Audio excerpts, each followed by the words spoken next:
നവരരി പായസം സിമ്പിളായിട്ടുള്ള പായസം പെട്ടെന്ന് തന്നെ വീട്ടിലുണ്ടാക്കാൻ പറ്റും, നല്ല ടേസ്റ്റാണ്. അപ്പം നമുക്ക് നവരരി ഞാൻ ഒരു മണിക്കൂർ മുമ്പ് കുതിർത്തി വെച്ചിട്ടുണ്ടായിരുന്നു. കഴുകി വൃത്തിയാക്കി കുക്കറിലോട് ചേർത്ത് കൊടുത്ത് ഒരു കപ്പും എന്നാൽ മുങ്ങാൻ പാകത്തിന് വെള്ളം നമുക്ക് ചേർത്ത് കൊടുത്തിട്ട് എന്ത് ചെയ്യാം, കുക്കറിൽ 4 വിസിൽ അടിച്ചെടുക്കാം. അപ്പം ഞാനിവിടെ ശർക്കര പാനിക്ക് വേണ്ട പ്രിപ്പറേഷനിലാണ്. അപ്പോൾ അതിലോട്ട് കുറച്ച് വെള്ളം കൂടെ ചേർത്തിട്ട് നമ്മൾ മൂടി വെച്ച് നന്നായിട്ടൊന്ന് ശർക്കര പാനാകുമ്പോഴേക്ക് നമ്മുടെ 4 വിസിലായിട്ടുണ്ട്. അപ്പോൾ പെർഫെക്റ്റായിട്ട് വെന്ത് വന്നിട്ടുണ്ട് കേട്ടോ.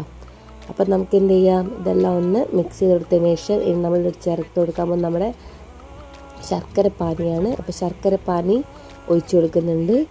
ഇനി ഞാനിതിലോട്ട് നമ്മുടെ ഏലക്കായും ചെറിയ ജീരകവും പൊടിച്ചിട്ട് കൊടുത്തിരുന്നു. ആ ഒരു വീഡിയോ ഇത് കിട്ടിയിട്ടില്ല കേട്ടോ, നിങ്ങൾ എന്തായാലും ഇടാൻ മറന്നു പോകരുത്.